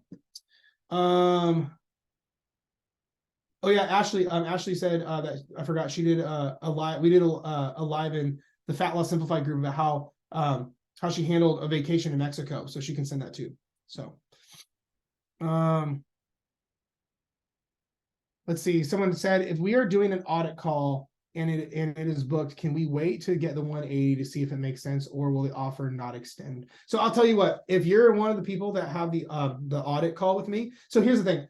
The Academy has a 30-day money back deal, right? So what I would do is I would go ahead and get the Academy, right? That way you can go ahead and start with it. Because the other thing is, if you have an audit call with me, what I would do is you may have more questions. So I would actually rather see you go ahead and get the Academy, bring any questions to the audit call, and then if for some reason we decide, yo, this isn't a good fit, I'll refund it. Like I said, it's a 30-day money back deal. So I would go ahead and get it if I were you. Sonia, with one-on-one coaching, do you sign up for a whole period of time? Like I would gladly pay for a 3 with trial, but working with someone right now that I'm not aligned with, and I wouldn't want to be locked in. So that's a great question. So here's how we handle it. So with coaching, we normally do things in 6 or 12 month increments. Okay. Because we need long enough to work with. But here's the thing. This is exactly why we have an interview process, because the thing is, like, just to be honest with you, even like 3 or 4 months isn't that long. Most people need much longer than that to reach the goals they're trying to get. Because the thing is, commitment is one of the biggest things that goes into your subconscious that allows you to be consistent. Because if the whole time in coaching, it's like, ooh, I could just dip at any time. The problem is that's going to feed into your actions subconsciously. This is why committing is one of the best things you can do. But this is why we have an application process in an interview, because we have to make sure this is aligned. If it's not aligned, that's a problem. So this is why before we ever do anything or anyone signs up with coaching, we have to have a call with me or my team to make sure it is the right fit on both sides, to make sure all of your questions are answered, make sure we feel good about this, and make sure this is a 10 out of 10 partnership we can run with. Because if it's not, we don't move forward. So now, depending on your situation, I might be able to move some stuff around. So Sonia, in your case, just shoot me a message and let's just have a call let's just have just a throw everything on the table and have a conversation, see what we can work out. So that goes for anyone, by the way. Kelsey, in a broad average, how long would you find it takes people to see improvements in their relationship with food when they practice these techniques? That's a question. I love that. We've had people do this. I've had people, it just depends. I've had people end decades of binge eating in 30 days. I've had people end, now that's a really good case, obviously. I've had people fix their relationship with food and years or decades of issues in just a few months, right? So, but I would say between 1 and 6 months, the average person, what I would say, depending on how severe the issues and how consistent you are and things like that. So, let's see. Oh, actually, Sonia, along those lines of the coaching stuff you were asking, we're actually at the beginning of the year going to be looking to add in a new model of coaching where instead of doing big packages of like 6 months or 12 months, we're going to be starting to offer some more basically month-to-month options. So we could talk about that and just see if that's what you're more comfortable with. We could see about maybe instating one of those, like with you, if it was a good fit. That way we could go. I just thought of that since we're going to be kind of moving to that model anyway. So if you want, feel free to shoot me or my team a message and we'll just set up a call and see if we can chat. Shelby, is the cost of the Academy included in coaching, or do you have that as separate? So what I do with coaching as of right now, the Academy is a gift in coaching. So because we use it in coaching so much, I didn't want to just like, I don't like the feel of like bait and switch, where it's like, oh, it's this. Oh, by the way, you have to buy this thing. When it comes to the way that I like to conduct business, I like it open, honest, and transparent. So whenever people sign up as of right now, whenever people sign up for coaching, it's basically a gift. They get the Academy as my personal gift because we found clients who have one-on-one coaching and the Academy. It's like a superpower. It's like, think of the world's greatest tutor and the world's greatest coursework that we just put into a combo. So I basically I add it as a gift. So if that answers your question, this way, it's not like you're have to buy it later. It's nothing like that. Michelle, if you have multiple issues, emotional eating, identity issues, knowing what to do, not doing it, is there a specific order to attack these issues? That's a great question. If you have a lot of issues going on, I would attack which is the one that has the least amount of friction. You need wins more than ever. You need you need to just, we just need to get this ball rolling. So I would either do the one that's going to have the greatest ROI or the one that you have the least amount of friction doing. So for you, if you're binge eating 4 days a week, well, fuck, I would do that one, because not binge eating, you'll automatically lose weight, right?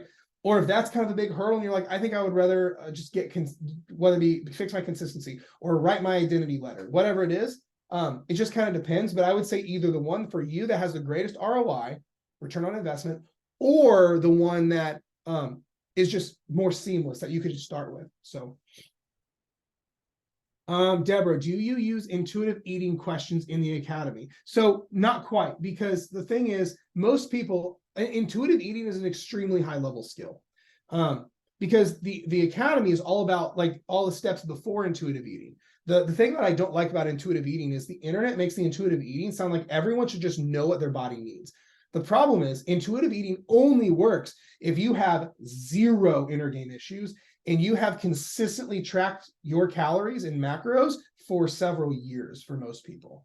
Because intuitive eating is a ungodly high level skill. Like I said, Instagram makes it out to be like, oh, your body should just know what you need. No, to be honest, binge eating is an intuitive response. In here's why. Most people's intuition's fucked.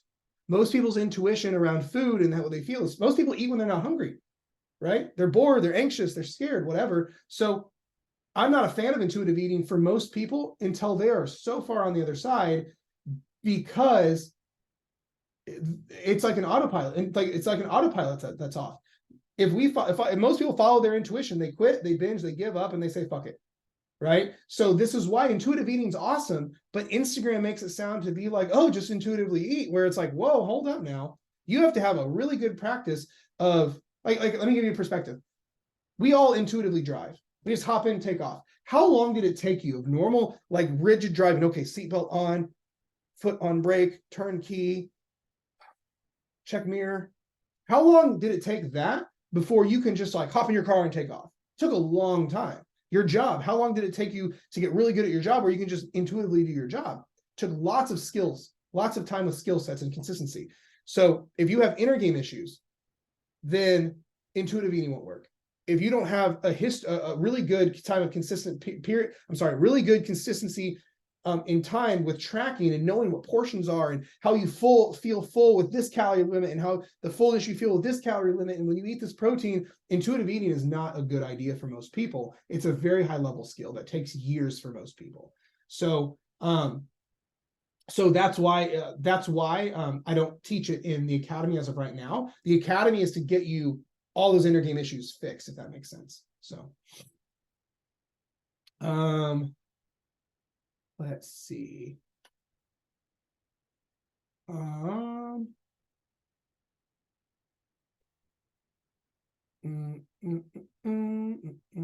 cool. How do you know what a proper calorie deficit is? That so a lot. Sorry, I'm talking ahead of my brain. So how do I tell? There's 2 things. Number 1 is if you don't know how to tell what your calories should be, go listen to the podcast I did or the training I did on it. I have a full thing on it. Ashley can hook you up with that.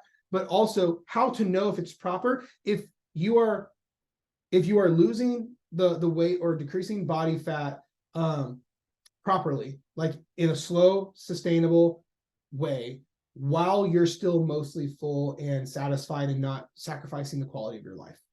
Okay, that's kind of like my parameters. Once we start writing our thoughts in a journal, what do we do with it? Like with past traumas I've experienced, I'm not sure how to heal from it. So if you're journaling like your emotions, like on like I teach like on the podcast with clients and stuff, it's literally a brain and an emotional dump. You're not actually saving it. Like you're not referring back to it later. You basically mentally dump onto the paper and get rid of it. Like that's it. Just like if you need to go poop, you go sit on the toilet, poop, and flush it. It's the same thing. So, Kaylee, I want to call with you yesterday. I looked at the calendar. Are you actually scheduling calls on Thanksgiving? Oh, I appreciate that. It looks like I forgot to take my day. I forgot to schedule that off.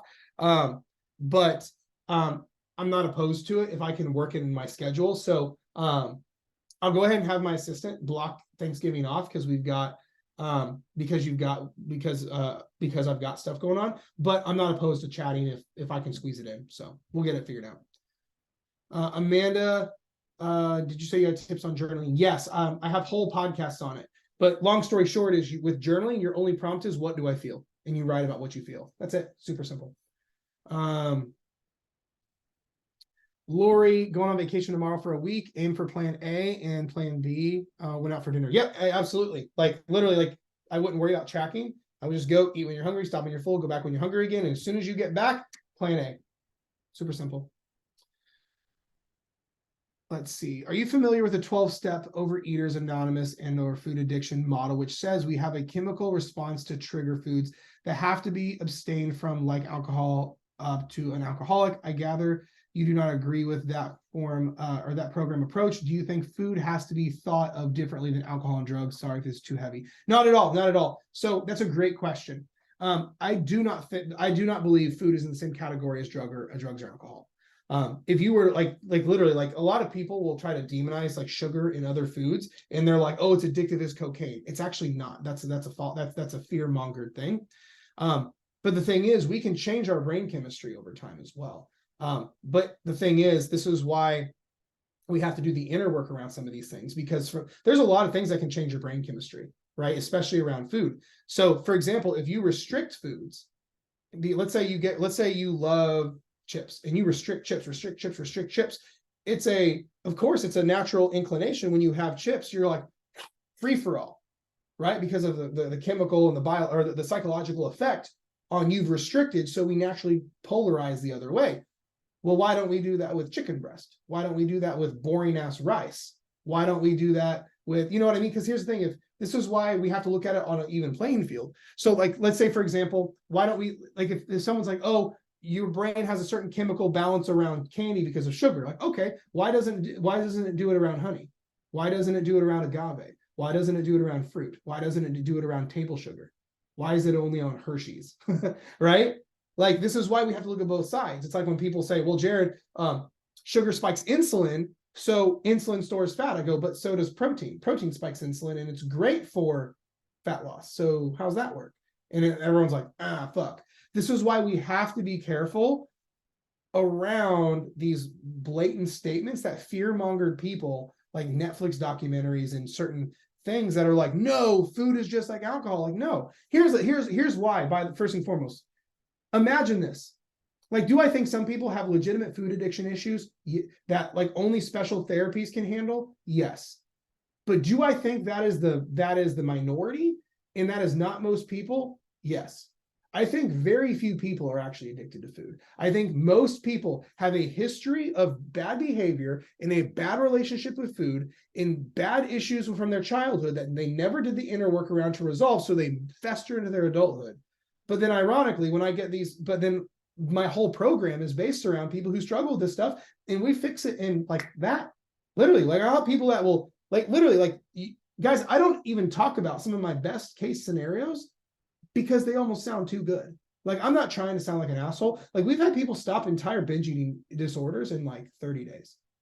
Like, you guys hear some like a lot of stories on the podcast, but if I actually shared every success story, the really fucking good ones, on my public profiles, I would look like a scam artist because they're so good, right? So this is why do I think some people are addicted to food? Yes. But I don't think that is the majority of people. I think the majority of people just have a bad relationship with food and just have some bad habits that we need to fix. That's what I really think it is. So for most people. How long are the modules? How much time does it take to go through it? Every module is different. So some modules are 7 minutes, some are 35 minutes. It just depends on the severity of it and what we're talking about. But this is why I think I want everyone to just take their time through it and not rush through it, because I want you to get the most out of it. So right now there are 30 modules in them. So Sarah, what do you do when your trigger food makes you feel sick? I love pizza, but the next day I feel bloated and sluggish. So there could a couple things. Number one, I would be curious how much of it you ate. Like, obviously, like if you eat a whole pizza, like there's nothing to make you feel good the next day. But like you may have a food intolerance or even like a food allergy where if you're like super bloated from like one piece of pizza, your body just may disagree with it. It's like when some foods just instantly give you diarrhea, and maybe something like that. So let's see. Sarah, how do I figure out maintenance when I have tracked a deficit or overeaten in yo-yo style for literally more than 3 years? I have lost over 80 pounds. If I tracked for a week, it would not be true maintenance. I don't have a great relationship with food, and I'm trying to figure out how much to increase my calories for a while. So there's a few things with this one. Number one is that's the kind of thing, like, to be honest, we would hammer out in coaching, because there's a lot of moving pieces to that. But if you're going to do it on your own, you're going to try to navigate it that way, we need to figure out the average. Because if you're like, yeah, when I'm good, my calories are down here, and when I'm fucking bad, my calories are up here. Well, what's the average? Right? Because at the end of the day, I wouldn't really even worry about trying to get the perfect calorie range while your relationship with food is off, because I don't want you to because this is going to just make you gain those 80 pounds back, right? So we need to bring the calories up to a place where we can be stable, like a baseline, and then we can decide whether to go up or down with them, if that makes sense. So let's see. Great questions, guys, by the way. Shelby, I've done different mindset coaching before with no results. I'm nervous to spend the money and I still be the same spot. What if I fail again? So I totally understand, Shelby. If you want, we could always have a conversation. Like if you want, we could always I would be happy to hop on a call with you, and I could literally say, all right, how is my program different? And we could talk about it. I can tell you, because here's the way that I look at it. If I see people, like if I'm worried I'm not going to get results in a program, like because I like programs that I'm going to buy, I look at everyone else. I'm like, oh, well, is it because the program is missing something, or is it because I'm not doing something all those people are doing, right? Because it could be either or. So I can tell you with my program, we have like the thing with my program is with mindset stuff specifically. I think with mindset coaching, where most people's programs miss the mark is it's not tied to action. Here's the thing. You can meditate and journal and do all the inner work all you want. But if your actions, like I talked about tonight, are not in congruence, it doesn't change things psychologically. Everyone wants to do mindset stuff when they're sitting down. We're like, I want to write this, and I want to do this, and I want to do this. I can tell you this. Some of the best mindset work is 2 parts. It's new information, and it's uncomfortable action in opposition of what you're used to. So for example, how we fix people's relationship with food is I literally make them eat the food in moderation that they're scared of, right? The whole gas station method I talked about. That's fucking hard. You could write like, no food is bad, no food is bad, no food is bad, no food is bad all day. But that's not going to work until your actions align, right? So all of my coaching, the academy, one-on-one, all this stuff where the mindset comes in, is it has to be tied together in the same container. Your actions and your internal mental work. It has to go together. That's why mine's different. A lot of other mindset coaches are just telling you to like only visualize or only do these journal prompts or only meditate a certain way. Those are great, but it has to be tied to the correct action that goes in the right direction to develop new neural pathways. That's what mine does. The other thing, Shelby, if you want, like I said, with the academy, I have a 30-day money back deal. So if you're worried about it, get it. And then like on day 29, reevaluate and go, okay, was this worth it? And if it wasn't, I'll give you your money back. So Sonia, do you consider walking cardio? I try to get 5 to 7K steps in as a minimum, but I have heard you say not to prioritize cardio. So here's the thing. Is walking cardio? Yes. But most people, unless you're hitting like 25,000 steps a day, you're not overdoing it. Most people should walk more. Renee, what about alcohol? So Renee, for your trip, I would do this. My rule of thumb with alcohol is I would at least, because I don't want you to like go crazy off the deep end and just be drunk on your whole vacation. I'm a fan of matching water with alcohol. If you have, let's say a beer, like let's say a 12-ounce beer, have 12 ounces of water. If you have, you can either go 1-to-1 or 2-to-1. Like 1 beer to 2 waters, 1 beer to 2 waters, or 1-to-1, 1 margarita, 1 water, 1 beer, 1 water, and match it that way. Kaylee, how do you assign coaches? I have to feel connected to the person I work with. I totally agree. Our entire model is connection based. So there's a couple things we do. Whenever someone signs up for coaching, if there's a preference, I always go with the preference, assuming there's availability. So if you're like, oh my gosh, I love Sydney. I've heard her on the podcast. I want to work with Sydney. Cool. Let me look and see if she's available. Or if let's say you don't know my coaches, or you haven't heard the content with them. if you have a gender preference, you're like, man, I would rather have a woman, or I would rather have a man. Cool. I have both. So I will hook you up with whoever, whichever that you feel more comfortable with. But then based off of how your application call went and the interview went, then I would also assign, if you didn't have a preference, I would assign who I think has the best, who you would mesh with personality wise. And the other thing too, is I have some stuff in place where like we can always coach swap. If you're like, man, I'm just not feeling the vibe of this one, I would want to work with, I think, someone, whatever, and you want to work with a different coach, we can do that. Fun fact, knock on wood, I've never had to do that in 12 years of coaching. I've literally been coaching people professionally for 12 years. I've never had to do a coach swap, not even once. So, if you've maintained the same weight for years, what's the best fat loss approach? Deficit or increased calories? It's all dependent on the person and what you've been doing consistently. Because 9 times out of 10, we want to do the thing that you haven't been doing consistently. So if you've been trying to deficit for a long time, it's not been working, we need to raise calories. Or if your calories have been up for a long time, let's drop those calories. So it just kind of depends on what's going on. So Karen, you picked my coach perfectly. Thank you. To be honest, Karen, that's what everyone says. Everyone's like, Jared, I don't know what voodoo you work with, but I love my coach more than ever. So I appreciate that. Awesome. I'm so far I'm caught up on all the questions. Are there any other questions you guys have? You got any other questions you guys have? There's still 37 of you people on here, which is incredible, and I am more than grateful that you guys are all here. So whatever you guys want, I'm here for. I don't have any more slides, but I don't want to just like bounce. If you guys have stuff going on or have questions or anything like that, so what do you guys need? What are you struggling with? What can I help you with right now? Is there an average cost for the coaching, or does it depend on the coach? So my coach's rates are everything is at the same. It's not like the rates based on the coach, but coaching does, we do have options with coaching, because obviously like if someone commits for a longer time, you're saving money versus like obviously like 12 months, like for example, 12 months of coaching is going to save you a little bit more money than 6 months because you're committing for a longer term. But then we also have so many payment options. One of the things that I hate the most is when money is the biggest blocker of people getting the help that they need.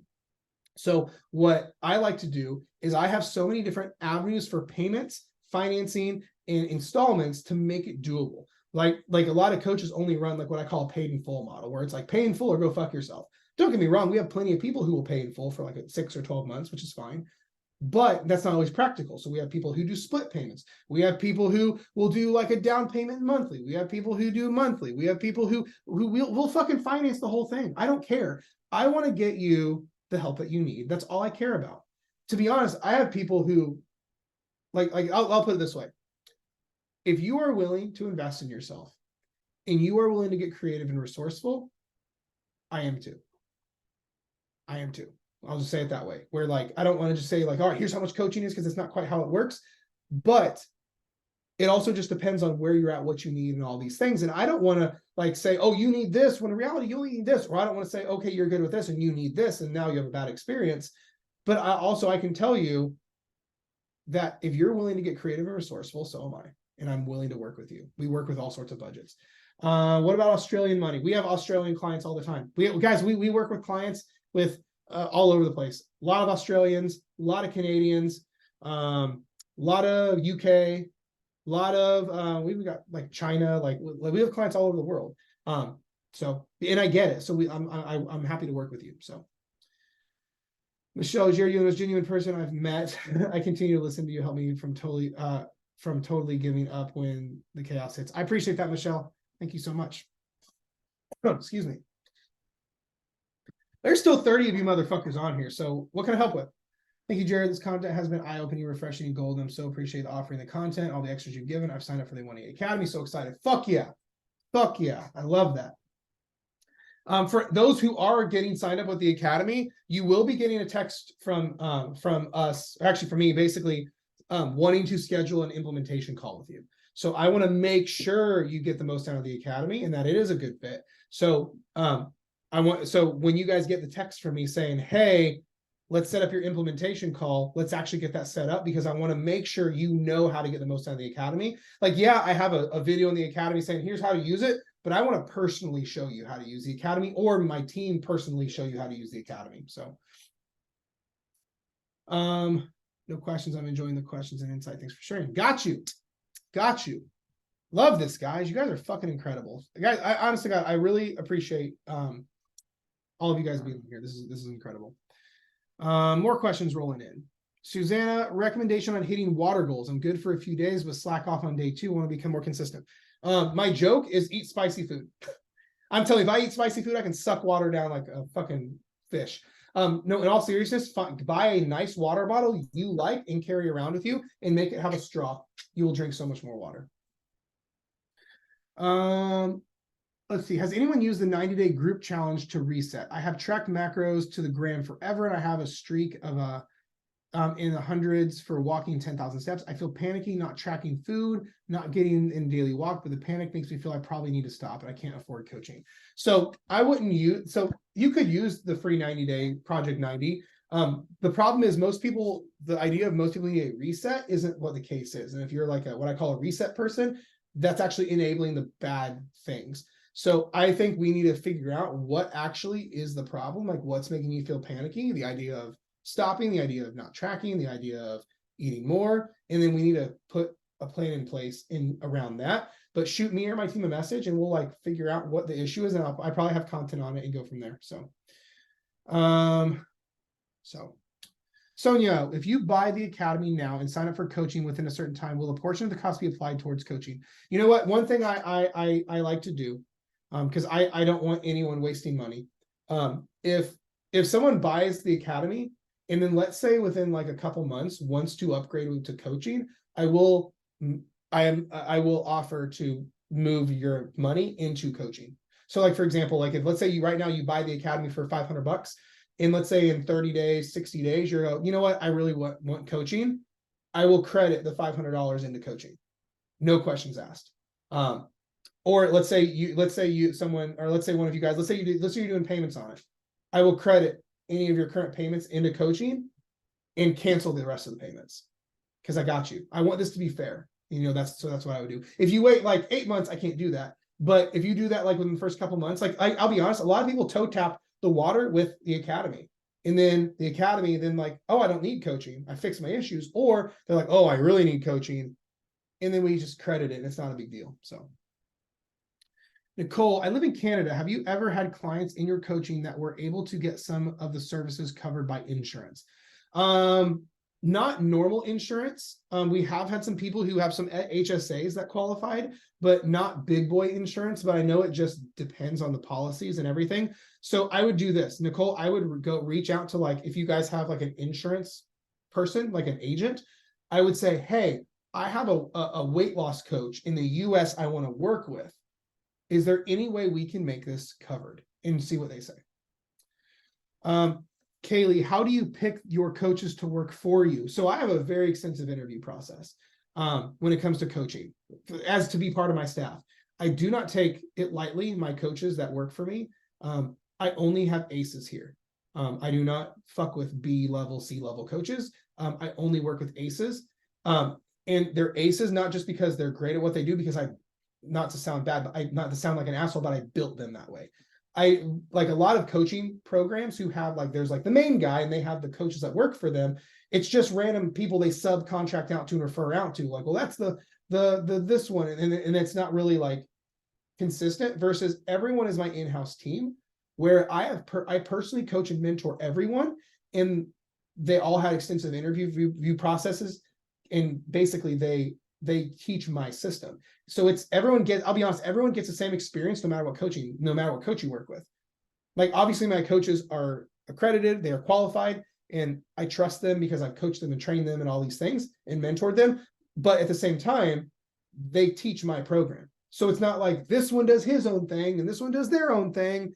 You get the exact same coaching experience no matter who you work with, because it's consistent and it's scalable and it's predictable. So this is why, and I'll put it this way, if I wouldn't trust one person on my team, I wouldn't have them here. That kind of makes sense. Let's see. Also, if any of you want, I have done, so if you guys are interested in hearing more from my team, we have done roundtable events, like trainings, where it's literally my entire staff on a giant call, like all of my coaches, and I ask them all the questions. I go, What's the thing that stops most people? Everyone answers it.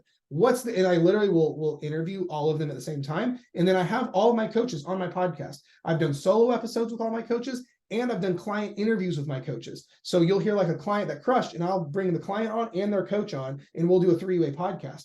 Plenty of those if you guys want to hear more about this stuff. So, Grant is so knowledgeable. He's always able to help answer my question. Thank you, Susan. Grant's amazing. I've talked several times with Ashley, and she's amazing. So helpful. Ashley is incredible.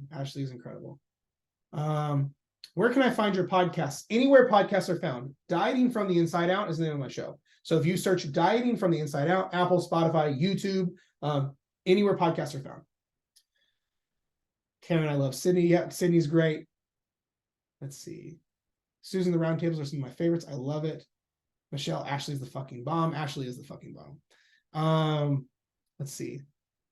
If I'm doing a consultation call and do the academy, what call do I do first? Doesn't matter. So Kaylee, it just kind of depends. To be honest, we can knock them both out if you want. Like we can have the conversation. We can literally do it all in the same call. Or if you'd rather, we can break it up. It doesn't really matter to me.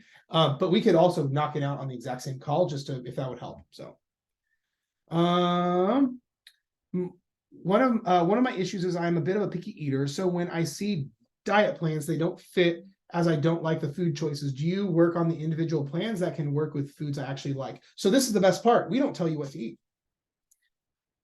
We teach you how to eat for your goals. Amateur level coaches give you a list of foods.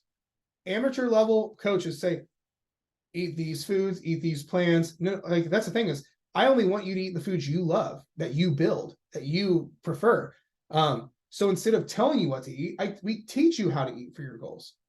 So whether you're a picky eater, cool. Here's what it takes to lose the weight eating the picky foods. Or if you go out to eat, here's how to eat out and lose weight. So I always tell people this, the way that we teach the nutrition side of this is our nutrition frameworks that we give, not rigid plans, not meal plans, not specific diets, but our frameworks around food do two things. One, cause fat loss to happen. Number two, give you freedom around food and fix your relationship with it.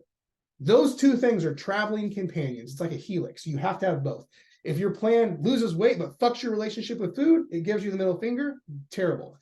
Or if your plan only fixes your relationship with food but doesn't give you to lose the weight, that's a problem. What we teach is frameworks that do both. So, because that's the only way to make this work. So, good questions. What else, guys? Guys, I'm telling you, if you keep feeding me questions, I'm not going anywhere. I want to make sure you guys are all good and taken care of. So, what else you guys got? What else do you guys got?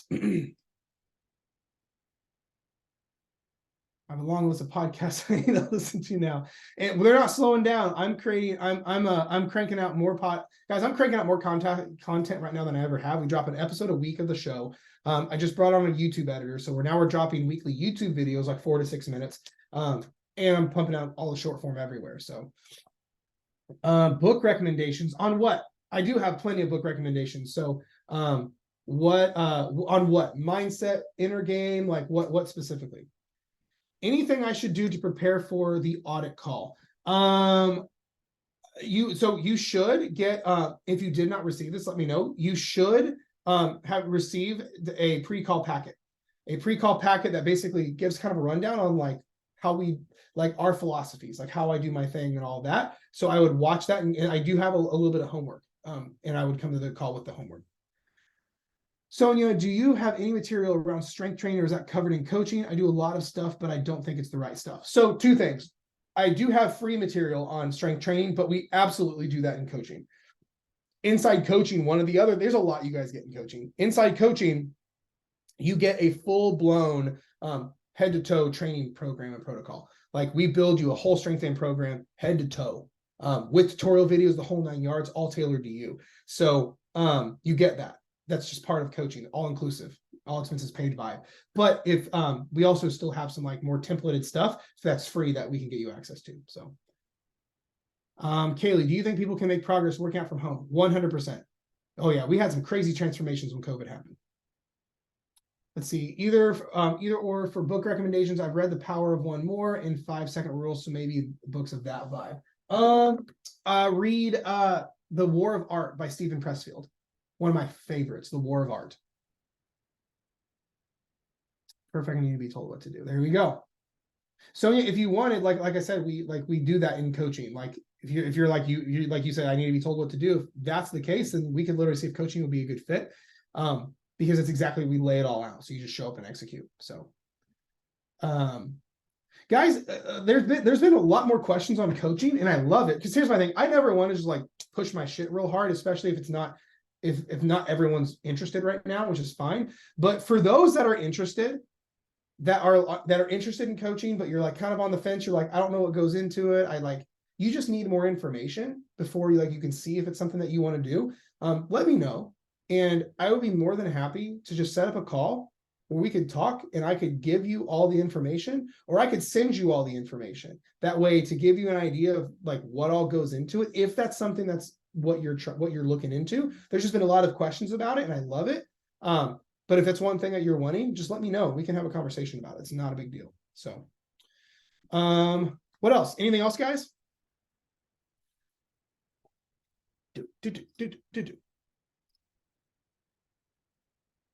Shoot me a message. Yep, you can always shoot Ashley a message as well. Guys, there's still like 26 of you motherfuckers on here. That's incredible. I appreciate all of you. Is there anything else? Anything else you guys are wanting to know? Anything else you're struggling with? Anything else I can do? Because once we hop off, what I will be doing is I will be getting all of the replays and everything together so we can get you guys hooked up with those. So, let's see. Not a problem, guys. Lots of thank yous. I appreciate that. I know you're amazing. Thank you for everything. I'm so excited for the one-on-one coaching call with you. Absolutely. I'm pumped. Hell yeah, guys. I appreciate all of you and everything. It looks like there's no more questions. Anything else, guys, before we hop off? Going once. Going twice. Beautiful. Awesome, guys. Well, thank you again for being here. I appreciate the living fuck out of you. Honest to God, I really, really do. Always here if you need anything. Let me know if there's anything else I can help you with.